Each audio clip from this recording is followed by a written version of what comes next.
نحمده ونستعينه ونستغفره ونعوذ بالله من شرور أنفسنا ومن سيئات أعمالنا من يهده الله فلا مضل له ومن يضلل فلا هادي له وأشهد أن لا إله إلا الله وأشهد أن محمدا عبده ورسوله يا أيها الذين آمنوا اتقوا الله حق تقاته ولا تموتن إلا وأنتم مسلمون يا أيها الناس اعبدوا ربكم الذي خلقكم من نفس واحدة وخلق منها زوجها وبث منهما رجالا كثيرا ونساء واتقوا الله الذي تساءلون به والأرحام إن الله كان عليكم رقيبا يا أيها الذين آمنوا اتقوا الله وقولوا قولا سديدا يصلح لكم أعمالكم ويغفر لكم ذنوبكم ومن يطع الله ورسوله فقد فاز فوزا عظيما أما بعد فإن خير الحديث كتاب الله وخير الهدي هدي محمد صلى الله عليه وسلم وشر الأمور محدثاتها وكل محدثة بدعة وكل بدعة ضلالة وكل ضلالة في النار أعوذ بالله من الشيطان الرجيم بسم الله الرحمن الرحيم يريدون ليطفئوا نور الله بأفواههم واللہ متم نورہ ولو کرہ الکافرون۔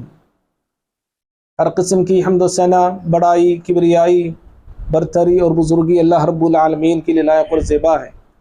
درود و سلام ہو تمام نبیوں پر، بالخصوص میرے اور آپ کے نبی احمد مجتبیٰ محمد مصطفیٰ صلی اللہ علیہ وسلم کی ذات گرامی پر۔ اللہم صلی وسلم وبارک علی نبینا محمد۔ تھوڑا سامنے آئیے۔ محترم حضرات، ابھی خطبہ مسنہ کے بعد آپ کے سامنے سورہ صف سورہ نمبر 60 پر ایک کی آیت نمبر 8 تلاوت کی گئی ہے۔ اللہ رب العالمین اس آیت میں اسلام کے غلبے کے تعلق سے فرمایا یریدون لیطفئوا نور اللہ بافواہہم۔ وہ لوگ چاہتے ہیں، یعنی دشمنان اسلام، وہ لوگ چاہتے ہیں کہ اللہ کے نور کو اپنے منہوں کے ساتھ بجھا دے۔ واللہ متم نورہ، اور اللہ رب العالمین اپنے نور کو مکمل کرنے والا ہے۔ ولو کرہ الکافرون، اگرچہ کافروں کو یہ بات ناپسند لگے۔ اس آیت میں جو بات ہمیں بتائی گئی ہے، ان باتوں میں سے ایک عظیم بات یہ ہے کہ اسلام کی تبلیغ سے، اسلام کی دعوت سے، اسلام کی ترقی سے، اسلام کے پھیلنے سے اگر تکلیف کسی کو ہوتی ہے تو کافروں کو ہے۔ کافر کبھی نہیں چاہتا کہ اسلام پھلے پھولے آگے بڑھے، بلکہ اسلام جب پھیلتا ہے تو وہ اس کے لیے رکاوٹیں پیدا کرتے ہیں۔ اور سب سے زیادہ ناپسندیدہ بات کافروں کو جو لگتی ہے وہ اسلام کی ترقی ہے، اسلام کی دعوت ہے، اسلام کی تبلیغ ہے۔ اور بھائیو، اس آیت میں جو اللہ نے یہ کہا کہ اللہ کے نور کو یہ دشمنان اسلام بجھانا چاہتے ہیں، اللہ کے نور سے مراد کیا ہے؟ کئی ایک اقوال اس حوالے سے موجود ہیں، لیکن 3 اقوال میں آپ کے سامنے رکھتے ہوئے آگے بڑھوں گا۔ سب سے پہلا قول عبداللہ بن عباس رضی اللہ تعالی عنہما کا ہے، نور اللہ سے مراد، اللہ کے نور کی تفسیر عبداللہ بن عباس رضی اللہ تعالی عنہما کرتے ہیں قرآن سے، کہ اللہ کا نور قرآن ہے۔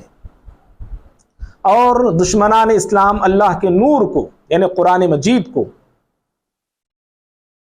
اپنی باتوں سے، اپنی حرکتوں سے اللہ کے اس نور کو مٹھانا چاہتے ہیں، جھٹلانا چاہتے ہیں۔ اور یہ ہر زمانے میں ہوا ہے، ہر دور میں ہوا ہے۔ پیارے نبی صلی اللہ علیہ وسلم کے زمانے سے ہی یہ سلسلہ چلا آ رہا۔ قرآن سے روکنے کی کوششیں مشرکین نے کی، قرآن سے دور رکھنے کی کوششیں مشرکین نے کی، اور یہاں تک مشرکین نے ایک نعرہ دے رکھا تھا، نعرہ لگا رکھا تھا، لا تسمعوا لہذا القرآن۔ وہ مکے میں لوگوں سے کہتے تھے کہ اے لوگو، اس قرآن کو سننا نہیں، اس قرآن کو سننا تک نہیں، سننے سے لوگوں کو روک دیا تھا، منع کر دیا تھا۔ جب مکہ کے مشرکین اور مکہ کے سرداران نے لوگوں کو قرآن سننے سے روکا، لوگوں کو قرآن سننے سے منع کیا، تو اللہ رب العالمین نے ایسا انتظام کیا کہ جنات کی ایک جماعت آتی ہے اور آ کے پیارے نبی صلی اللہ علیہ وسلم کی تلاوت کو، قرآن کی تلاوت کو سنتی ہے اور ایمان لے آتی ہے، اور اس کی ساری تفصیلات سورہ جن میں آپ دیکھ سکتے ہیں موجود ہیں۔ اور آج بھی یہ کوششیں قرآن کے خلاف ہو رہی ہیں۔ کبھی قرآن کو بہت پرانی کتاب بول کے جھٹلایا جاتا ہے، کبھی قرآن کو گھڑی ہوئی کتاب کہہ کے جھٹلایا جاتا ہے، کبھی قرآن کو دہشت گرد والی کتاب کہہ کے انکار کیا جاتا ہے، اور کبھی قرآن کے تعلق سے یہ باور کیا جاتا ہے کہ یہ غلط بیانی کرنے والی کتاب ہے، اور کبھی قرآن کے خلاف شکوک اور شبہات اور ڈاؤٹس لوگوں میں پیدا کر کے لوگوں کو دور رکھنے کی اور قرآن کو جھٹلانے کی ناپاک کوشش آج بھی ہو رہی ہے۔ کہیں قرآن کے ساتھ بے حرمتی ہوتی ہے، کہیں قرآن کو نظر آتش کیا جاتا ہے، کہیں قرآن کو جلایا جاتا ہے، روڈوں پہ سڑکوں پہ پھینکا جاتا ہے۔ یہ ساری چیزیں یہ دنیا بھر میں لوگ وقتاً فوقتاً دشمنان اسلام کرتے ہیں، لیکن ہر زمانے کے دشمن کو یہ بات یاد رکھنی چاہیے کہ دنیا میں سب سے زیادہ پڑھی جانے والی کتاب قرآن مجید ہے، دنیا میں سب سے زیادہ سمجھی جانے والی کتاب قرآن مجید ہے، دنیا میں سب سے زیادہ جس کتاب پہ ایمان لایا جا رہا ہے وہ قرآن مجید ہے، اور دنیا میں سب سے زیادہ جو کتاب پرنٹ ہوتی ہے، چھپتی ہے، وہ بھی قرآن مجید ہے۔ قرآن کی حقانیت، قرآن کی سچائی اور قرآن کا عروج کبھی کوئی دشمن روک نہیں سکتا ہے۔ تو یہ اللہ کا نور ہے، یہ قرآن، نور قرآن کو دشمنان اسلام کتنا بھی روکنا چاہیں، کتنا بھی دبانا چاہیں، نہ یہ رکنے والا ہے، یہ نہ دبنے والا ہے۔ اور دوسری تفسیر نور اللہ کی یہ کی گئی، اللہ کے نور سے مراد الاسلام ہے، جو اسلام آدم علیہ السلام سے لے کے حضرت محمد مصطفیٰ صلی اللہ علیہ وسلم تک سارے نبیوں کا یہی دین رہا ہے۔ ہر نبی اسلام لے کر آئے، اسلام کا پیغام لے کر آئے، اور لوگوں کے سامنے، انسانیت کے سامنے اسلام ہی کو پیش کیا اور اسلام ہی کے تابعدار بننے کی دعوت انہوں نے دی۔ اور آج بھی، اس زمانے میں بھی اسلام کو غلط ثابت کرنے کی کوششیں بڑے زوروں پہ ہو رہی ہے۔ یہ اسلام غلط ہے، یہ اسلام جھوٹا دین ہے، بے بنیاد دین ہے، بے تک کی باتیں، بے حیثیت باتیں اسلام کے خلاف دشمنان اسلام کرتے آ رہے ہیں، لیکن کبھی یہ کامیاب ہونے والے نہیں۔ شاعر کہتا ہے اسلام کی فطرت میں قدرت نے لچک دی ہے، یہ اتنا ہی ابھرے گا جتنا کہ تم دباؤ گے۔ اسلام نہ رکا تھا، نہ رکنے والا ہے، اور نہ کبھی اس کو روکا جا سکتا ہے۔ اور تیسری تفسیر جو نور اللہ کی نور اللہ سے کی گئی، وہ پیارے نبی صلی اللہ علیہ وسلم کی ذات اقدس ہے، آپ صلی اللہ علیہ وسلم کی نبوت، آپ کی رسالت، آپ کی شخصیت ہے۔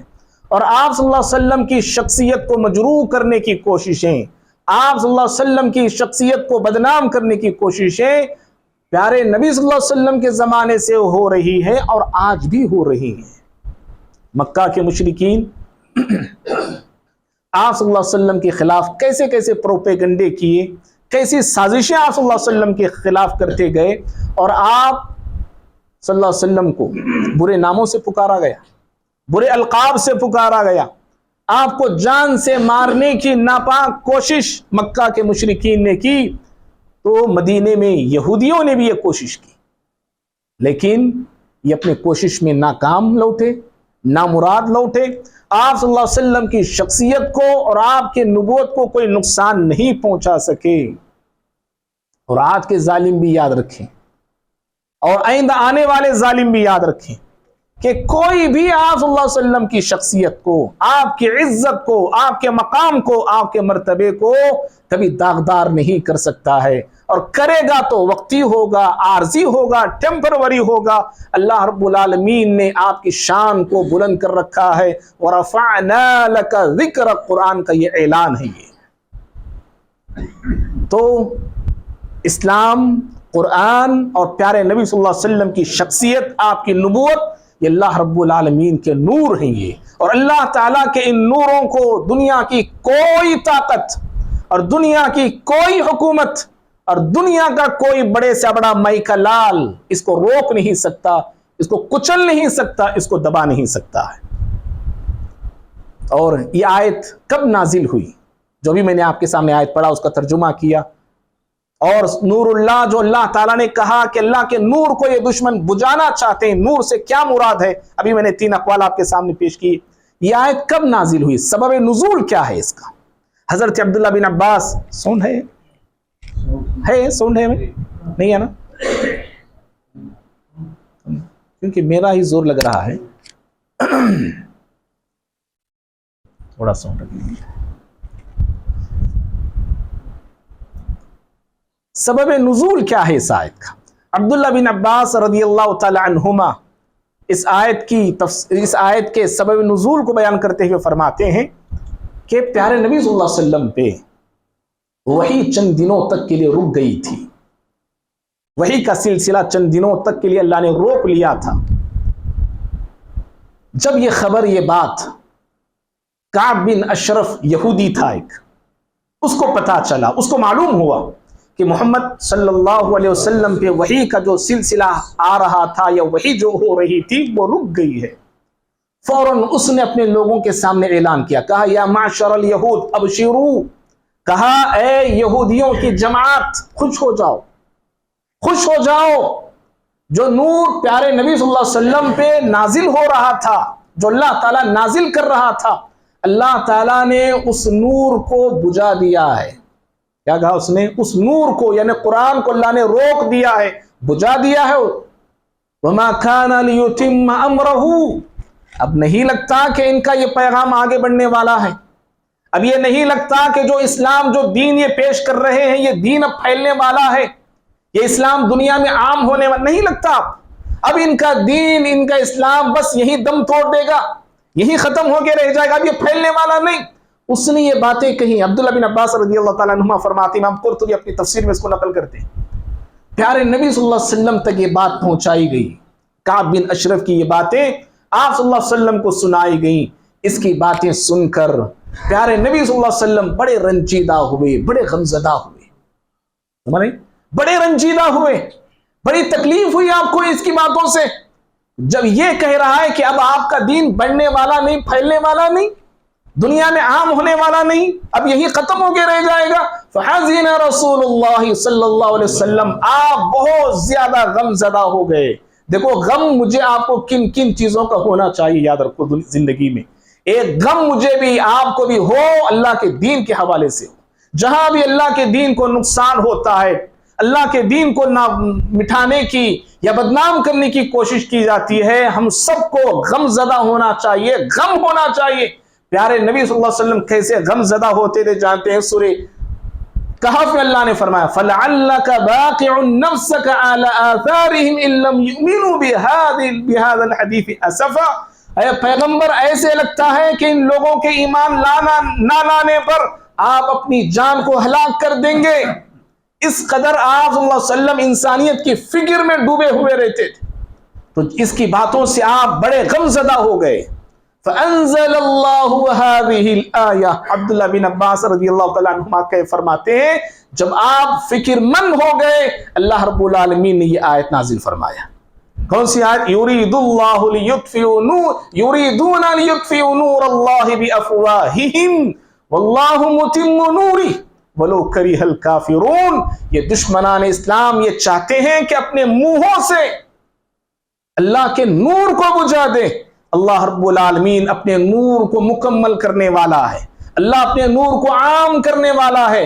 وَلَوْ كَرِهَ الْكَافِرُونَ وَلَوْ كَرِهَ الْمُشْرِكُونَ، اگرچہ یہ بات کافروں کو ناپسند لگے، اگرچہ یہ بات مشرکوں کو ناپسند لگے۔ اللہ تعالیٰ نے اس آیت کو نازل کر کے پیارے نبی صلی اللہ علیہ وسلم کو تسلی دیا، اطمینان دلایا، یقین دلایا کہ اے محمد صلی اللہ علیہ وسلم، یہ دشمن، یہ کافر، یہ مشرک سر جوڑ کر لاکھ کوششیں کر لیں اسلام کو روکنے کی، اب یہ اسلام رکنے والا نہیں، یہ اسلام تھمنے والا نہیں، یہ اسلام دم توڑنے والا نہیں۔ یہ چاروں جانب دنیا کے کونے کونے میں چپے چپے میں عام ہو کر رہے گا۔ اللہ تعالیٰ نے پیارے نبی صلی اللہ علیہ وسلم کو اس آیت میں تسلی دی، ہمت دی، اور پیارے نبی صلی اللہ علیہ وسلم نے بھی فرمایا اسلام کے عروج کو لے کر، اسلام کے غلبے کو لے کر، اسلام کے ترقی کو لے کر آپ صلی اللہ علیہ وسلم فرماتے ہیں ما يبقى على ظهر الارض بیت مدر ولا وبر الا ادخله الله کلمۃ الدین اور کلمۃ الاخلاص۔ کلمۃ الدین بھی آتا ہے، کلمۃ الاخلاص بھی، دونوں روایتیں موجود۔ کہا کہ اللہ رب العالمین ایک ایسا زمانہ لانے والا ہے، ایک ایسا دور لانے والا ہے کہ اس دور میں یہ اسلام کی باتیں، اسلام کا پیغام صرف ایک ملک نہیں بلکہ ملک میں پہنچ کر رہے گا، ہر شہر میں پہنچ کر رہے گا، ہر بستی میں پہنچ کر رہے گا، ہر محلے میں پہنچ کر رہے گا۔ اسلام کا پیغام محلہ کیا، بستی کیا، شہر کیا، ملک کیا، ہر کچے گھر میں داخل ہو کر رہے گا، ہر پکے گھر میں داخل ہو کر رہے گا۔ ہر مقام پر اسلام کا بول بالا ہوگا، ہر مقام پر اسلام کی آواز ہوگی، ہر مقام پر اسلام کا پیغام گونجے گا۔ اور بھائیوں، میں آپ شاید یہ سمجھتے ہوں گے ابھی وہ زمانہ کب بات آئے گی، ابھی وہ کب زمانہ ہم دیکھیں گے؟ اگر حالات کا بغور جائزہ ہم لیتے ہیں، اگر اپنی نظر حالات پہ رکھتے ہیں تو پتہ چلے گا کہ آج وہ دور بھی اللہ ہمیں دکھا رہا ہے۔ اسلام بڑی تیزی کے ساتھ پھیل رہا ہے، اسلام بڑی تیزی کے ساتھ دنیا میں عام ہو رہا ہے۔ اور یاد رکھنا، سیاسی طور پہ ہم کمزور ضرور ہیں، جی سیاسی اعتبار سے ہم کمزور زمانے سے گزر رہے ہیں۔ مسلمان ہر مقام پر، ہر جگہ پر، ہر بستی میں، ہر ملک میں سیاسی طور پہ اپنی طاقت، اپنی قوت گنوا چکے ہیں۔ سیاسی اعتبار سے کمزور ضرور ہیں، لیکن دعوتی اعتبار سے مسلمان یا اللہ کا دین بڑے عروج پر چل رہا ہے۔ یا ہم مسلمان کمزور ہیں، اللہ کا دین کمزور نہیں ہے۔ ہم مسلمان کمزور پڑے ہیں، زوال پذیر ہم ہو چکے ہیں، لیکن اللہ رب العالمین کا دین ترقی کا سفر طے کر رہا ہے، بڑی شان اور قوت کے ساتھ اللہ کا دین آگے بڑھ رہا ہے۔ ابھی چند دن پہلے ایک درس میں نے بتایا تھا فلسطین کی سرزمین پر اکتوبر سے کیا ظلم ہو رہا ہے، ہم میں سے ہر شخص جانتا ہے۔ کتنا مسلمانوں کو مارا گیا، خون بہایا گیا، کتنے معصوم بچے اس دنیا سے رخصت ہو چکے ہیں۔ یہ حالات اگرچہ کہ ہم دیکھ کر ہم بدلنے کی کوشش نہیں کر رہے، غیر مسلم بدلے ہیں، بدلنے کی کوششیں کر رہے ہیں۔ ابھی چند دن پہلے کی نیوز ہے، یہ امریکہ میں چند اسٹوڈنٹ مسلمانوں کا صبر دیکھ کر، فلسطینی مسلمانوں کا صبر دیکھ کر، ان کی قوت برداشت دیکھ کر، اتنا ظلم ہو رہا ہے، کیسے سہ رہے ہیں یہ لوگ، کیسے برداشت کر رہے ہیں یہ لوگ۔ ان کی قوت برداشت کو دیکھ کر وہاں کے چند امریکہ کے اسٹوڈنٹ اسلام کا مطالعہ کرنے لگے اور اسلام قبول کرنے پہ مجبور ہونے لگے۔ اسلام کا یہ قافلہ کبھی تھمتا نہیں، یاد رکھو۔ اور جب مسلمانوں پہ حالات سخت تر بنائے جاتے ہیں، مسلمانوں کو چاروں طرف سے بند کیا جاتا ہے، کچلا جاتا ہے، اللہ رب العالمین ایسے ہی حالات میں اسلام کو ترقی دیتا ہے، اور ایسے ہی دبتے ہوئے حالات میں اسلام ابھر کے نکلتا ہے، ابھر کے آگے بڑھتا ہے۔ مکے کا ماحول آپ سب یاد رکھیے، ہم سب بار بار سنتے ہیں، پڑھتے ہیں کیسے حالات تھے مکے کے، لیکن انہی حالات میں اللہ رب العالمین حضرت عمر بن خطاب رضی اللہ تعالیٰ عنہ کو اسلام کی دولت سے مالا مال کرتا ہے۔ جو اسلام کو روک رہے تھے وہی اسلام کے پاسباں بن گئے، وہی اسلام کے نگہبان بن گئے۔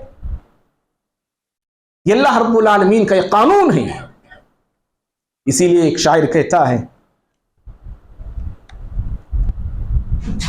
کہ اسلام کی طاقت، اسلام کی قوت اتنی مضبوط والی قوت ہے، اتنی مضبوط اس کے اندر طاقت ہے کہ اس اسلام کو بجھانے کی کوشش کریں، اس اسلام کو مٹھانے کی کوشش کریں، یہ بجھتا نہیں، یہ مٹتا نہیں، یہ ختم نہیں ہوتا ہے۔ معزز بھائیوں، شاعر کہتا ہے فانوس بن کر جس کی حفاظت ہوا کرے، فانوس بن کر جس کی حفاظت ہوا کرے، وہ شمع کیا بجھے جسے روشن خدا کرے۔ چراغ کو ڈر اور خطرہ ہوا سے ہوتا ہے. چراغ جو بجھتی ہے نا وہ ہوا سے بجھتی ہے، لیکن ہوا ہی اس چراغ کی حفاظت کرنے والی بن جائے تو اس چراغ کو کون بجھا سکتا ہے؟ بات سمجھ رہے؟ جب اللہ رب العالمین نے اپنے دین کی حفاظت کی ذمہ داری لے لیا ہے، اپنے کلام کی ذمہ داری کی حفاظت اللہ لے لیا ہے، تو پھر اللہ کے اس دین کو، اللہ کے اس کلام کو اور پیارے نبی صلی اللہ علیہ وسلم کی نبوت کو کون مٹھانے کی جرات کر سکتا ہے اور ہمت کر سکتا ہے؟ اور اللہ کے بندو، اللہ رب العالمین کے فیصلے وہ کتنے نرالے ہوتے ہیں.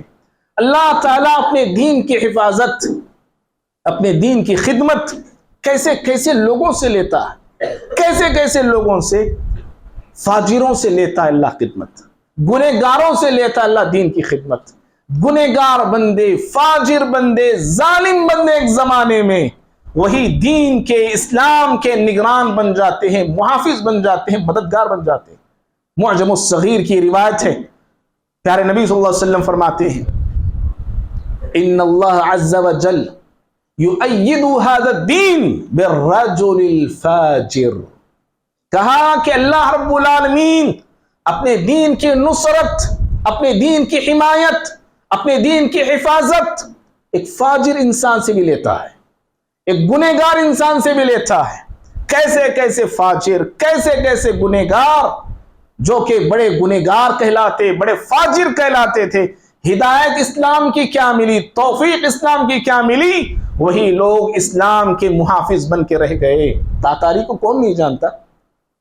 تاتاری کا فتنہ کون مسلمان نہیں اس کا علم نہیں رکھتا ہے؟ تاتاری مسلمانوں پہ ظلم کرنے والی قوم، تاتاری مسلمانوں کا خون پانی کی طرح بہانے والی قوم، تاتاری مسلم بستیوں کو اجاڑنے والی قوم، تاتاری مسلم شہروں کو تباہ کرنے والی قوم، کئی ریاستوں کو ملیا میٹ کرنے والی قوم، کئی سلطنتوں کو ہضم کرنے والی، ختم کرنے والی قوم. لیکن اللہ رب العالمین اسی تاتاری کو ایک زمانے کے بعد اسلام کی دولت سے مالا مال کرتا ہے. چنگیز خان کا پوتا برکا خان، جس کو برکائی خان بھی کہا جاتا ہے، آگے چل کے اسے ہدایت ملتی ہے، توفیق ملتی ہے. اسلام کی باتیں، اسلام کی تعلیمات اس کے دل میں گھر کر جاتی ہیں. مسلمان ہوتا ہے وہ، اس کا لشکر مسلمان ہوتا ہے، اس کا گھرانہ مسلمان ہوتا ہے. اور بھائیو، اس کا چچا، برکا خان کا چچا ہلاکو خان، جس نے بغداد کی اینٹ سے اینٹ بجا کے رکھ دیا تھا، بغداد میں مسلمانوں کا خون بہا دیا تھا، بغداد میں مسلمانوں کی بڑی لائبریری کو جلا کے خاکستر کر دیا تھا ہلاکو خان. مسلم ریاستوں پر یہ حملے اس کے ابھی بھی جاری تھے.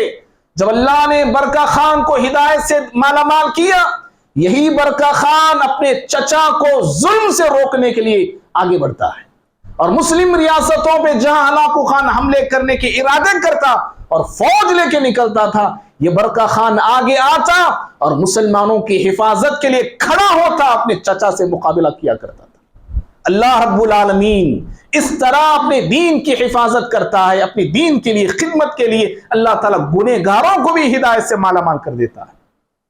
بھائیوں، اب ضرورت ہے اس بات کی کہ میں آپ اللہ کی فضل سے دیندار ہیں. اللہ نے ہمیں دین اسلام کی نعمت سے مالا مال کیا ہے، دین کی سمجھ اللہ نے ہمیں عطا کر رکھا ہے. ضرورت ہے اللہ کے دین کو اپنانے کی، اسلام کے تابعدار بننے کی، اسلام کے پیروکار ہونے کی، اور اسلام کو صرف زبانی نہیں عملی طور پہ اپنی زندگی میں نافذ کرنے کی،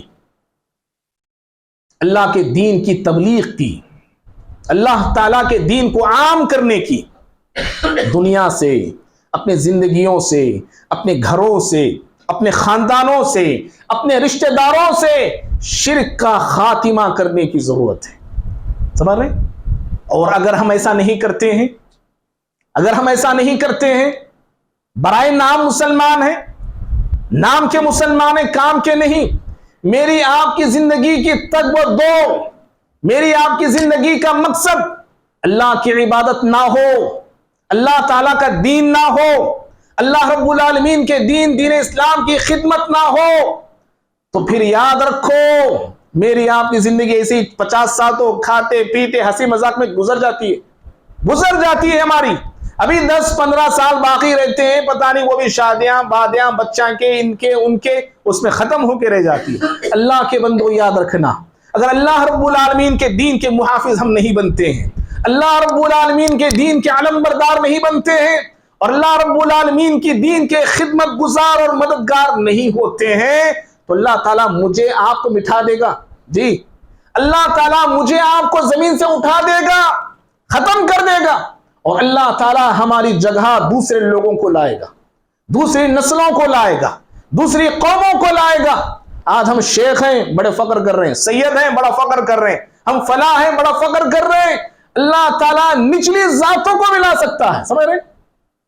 نچلی ذاتوں کو لا کے کھڑا کر سکتا ہے، اور ان سے اللہ تعالیٰ دین کی خدمت لے سکتا ہے۔ بھائی اللہ تعالیٰ قرآن میں کہتا ہے، سورہ محمد کی آخری آیت ہے، ان تتولوا یستبدل قوما غیرکم ثم لا یکونوا امثالکم۔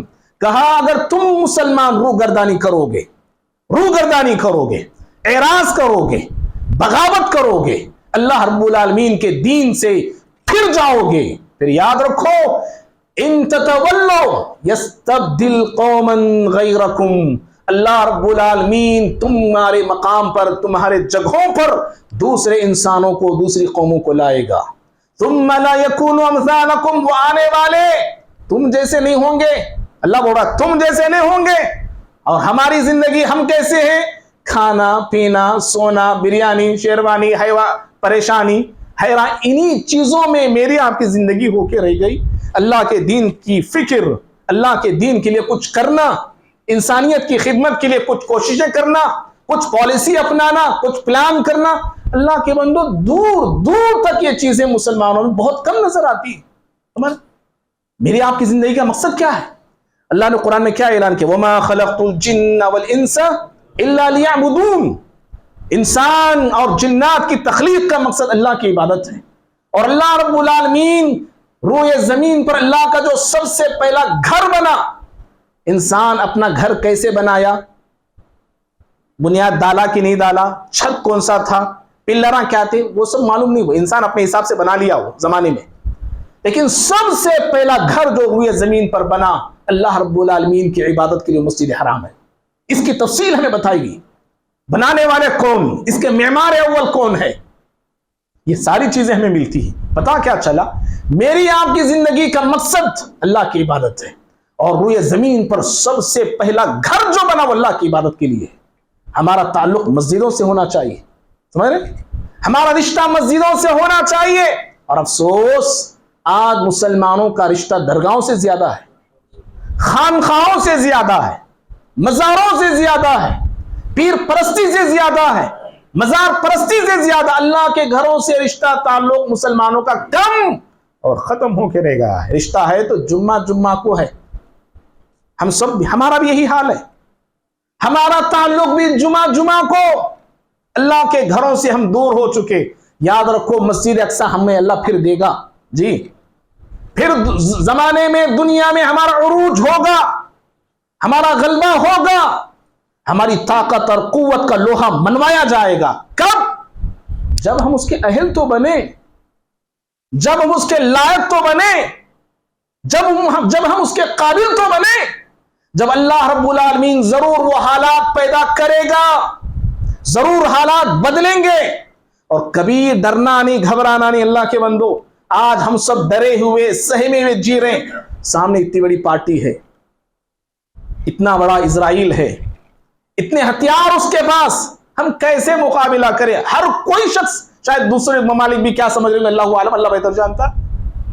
قرآن یہ پیغام دیتا ہے، قرآن یہ پیغام دیتا ہے کہ کتنی ہی ایسی جماعتیں اور کتنے ہی ایسے افواج اور کتنے ایسے لشکر اللہ نے چھوٹے چھوٹے کھڑا کیا جو بڑے بڑے لشکروں کو دھول چاٹنے پہ مجبور کر دیا۔ وَكَمْ مِنْ فِيَةٍ غَلَبَةٍ فِيَةً كَثِيرَةً بِإِذْنِ اللَّهِ، کتنے ایسے لشکر چھوٹی چھوٹی جماعتیں بڑی بڑی جماعتوں پر اللہ کے حکم سے غالب آ گئی، بڑی بڑی جماعتوں پر۔ ہم لائق تو بنے، ہم قابل تو بنے، اللہ رب العالمین حالات کو ضرور بدلے گا۔ کیسے بدلے گا؟ ایک نمونہ میں نے پچھلے جمعہ آپ کے سامنے پیش کیا تھا، اسی جمعہ کا ایک سلسلہ ہے، سمجھے یہ بھی میرا۔ صلاح الدین ایوبی رحمہ اللہ کے حوالے سے مجھے آج بولنا تھا، لیکن ان کے حوالے سے بتانے سے پہلے یہ باتیں میں بتانا ضروری سمجھا آپ کے سامنے۔ ہم بھی ضرور کچھ نہ کچھ کر سکتے ہیں۔ اللہ تعالیٰ نے بھی ہمیں وہی انسان بنایا، وہ بھی انسان تھے، ہم بھی اسی گوشت پوش کے انسان ہیں، لیکن ایمانی قوت ہماری کمزور ہو گئی، مقصد ہم فراموش کر دیے۔ میرا آپ کا مقصد، اللہ معاف کرے، صرف دنیا ہو کے رہ گیا ہے۔ نوجوان ہمارے، پڑھے لکھے ہمارے، بوڑھے ہمارے، جوان ہمارے، ہر کوئی بوڑھا ہو گیا ہے، تب بھی اسے اللہ کے دین کی کوئی فکر نہیں۔ اب کیا فکر کریں گے وہ؟ جوان جو ہے اپنی جوانی کا ایک وقت اللہ کی عبادت کے لیے نکالنے کے لیے تیار نہیں ہے۔ ہمارے کیسے اللہ کام لیتا ہے؟ ایک نور الدین زنگی رحمہ اللہ کے حوالے سے میں نے بتایا تھا، حالات بڑے نازک تھے، آج میں اور آپ آرام سے تو جی رہے ہیں، حالات اس وقت مسلمانوں کے ایسے تھے، ٹکڑے ٹکڑے میں بٹ چکے تھے، کٹ چکے تھے، بکھیر چکے تھے، مسلمانوں کا زور، مسلمانوں کی قوت کمزور ہو چکی تھی۔ سمجھ؟ اس طرح مسلمانوں کی حالت تھی، صلیبی اپنی قوت مسلمانوں کے سرزمین میں جما چکے تھے، 4 اسٹیٹ وہ اپنے بنا چکے تھے، 4 اسٹیٹ ان کے بن چکے تھے۔ اس وقت ان کے اس بڑھتے ہوئے قافلے کو، ان کی قوت کو، ان کی طاقت کو اور ان کے غرور کو کچلنے کے لیے اور روکنے کے لیے اللہ تعالیٰ نے جن شخصیتوں کو کھڑا کیا، ان میں ایک مشہور نام امام نور الدین زنگی رحمہ اللہ کا ہے، جنہوں نے اپنی زندگی کا مقصد 2 چیزوں کو بنا لیا تھا، جیسے میں نے خطبہ جمعہ میں پچھلے جمعہ میں اشارہ کر چکا ہوں۔ حضرات آخری بات کہہ کے میں اپنی بات میں ختم کر رہا ہوں۔ نور الدین زنگی رحمہ اللہ یہ شخصیت کیا تھی، کیسی تھی؟ ایک بہت بڑے مورخ ان کے تعلق سے بیان کرتے ہیں، وہ باتیں یاد رکھیے، اور وہی اوصاف اگر میں اور آپ اپنی زندگی میں نافذ کریں گے نا، وہ کام نہ کر سکے تو نہ کر سکے، چھوٹے موٹے کام ضرور اللہ ہم سے لے گا۔ یاد رکھو کیا صفات تھی ان کے اندر، کیا خوبیاں تھیں ان کے اندر۔ بہت ساری خوبیاں مورخین بیان کرتے ہیں۔ امام ابن اثیر رحمہ اللہ بہت بڑے مورخ ہیں، نور الدین زنگی کے بعد کے زمانے کے ہی ہیں، ان کے فوراً بعد کے۔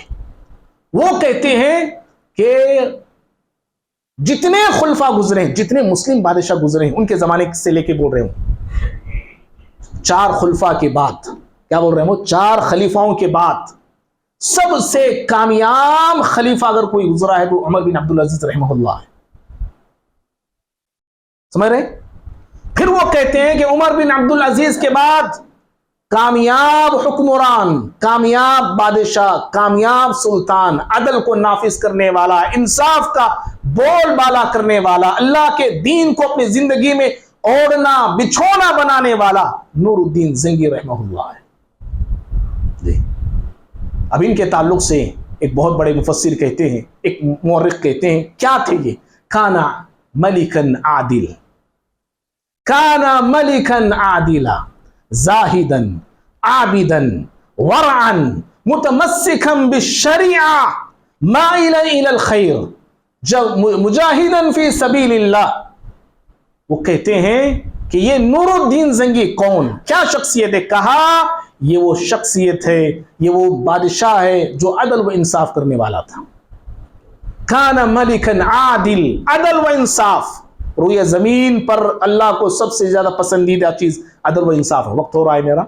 عدل و انصاف کرنے والے بنو، عادل بنو، غاصب نہ بنو، ظالم نہ بنو، عدل کرنے والے۔ اور عدل کے لیے جانتے ہیں، ایک شخص نے ان سے آ کے کہا قاضی سے کہ قاضی صاحب ایک آدمی پر میرا ایک کیس ہے، ایک زمین اس نے میری لے لی ہے۔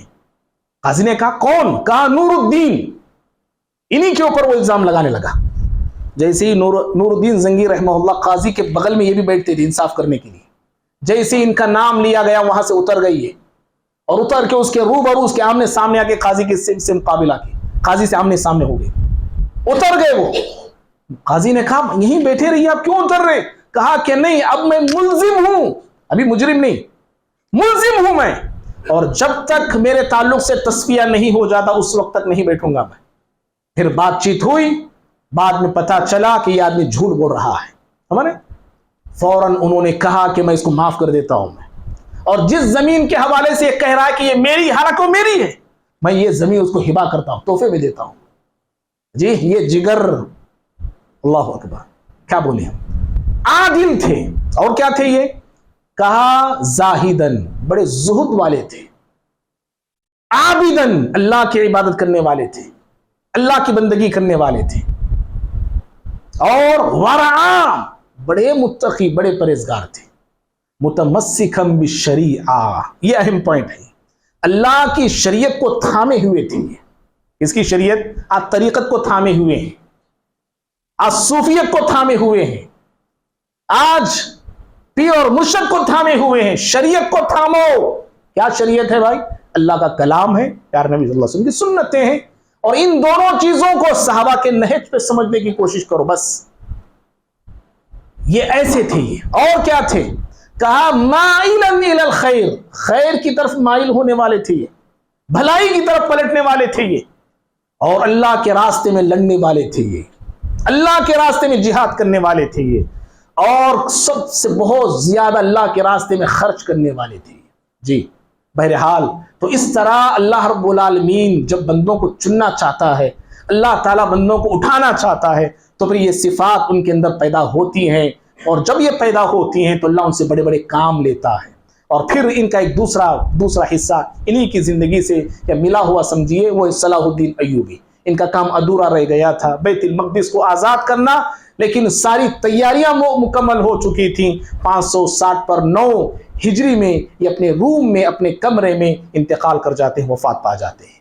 اب ان کا جو کام ادھورا تھا, اس کام کو, جو علم جہاد انہوں نے بلند کیا ہوا تھا, اس علم جہاد کو, پرچم جہاد کو لینے والے صلاح الدین ایوبی رحمہ اللہ تھے. اور پھر اس کے بعد انہوں نے کیا کیا کارنامے انجام دیے, انشاءاللہ ہم کبھی آنے والے جمعہ میں ہم سننے کی کوشش کریں گے. اللہ سے دعا ہے اللہ رب العالمین مجھے بھی, آپ کو بھی, ہم سب کو اللہ تعالیٰ کے دین پر عمل کرنے والے, اللہ کے دین کو اختیار کرنے والے بنائے. اللہ رب العالمین ہم تمام کی گناہوں کو, خطاؤں کو معاف فرمائے. اللہ تعالیٰ ہم تمام کو اسلام کا صحیح تابعدار اور سچا مطیع اور فرمانبردار بنائے. اللہ ہم سب کو ایک بنائے, نیک بنائے. اللہ ہم سب کو اللہ کی عبادت اور بندگی کرنے کی توفیق دے, آمین. اقول قولی هذا استغفر الله لي ولكم ولسائر المسلمين من كل ذنب فاستغفروه انه هو الغفور الرحيم.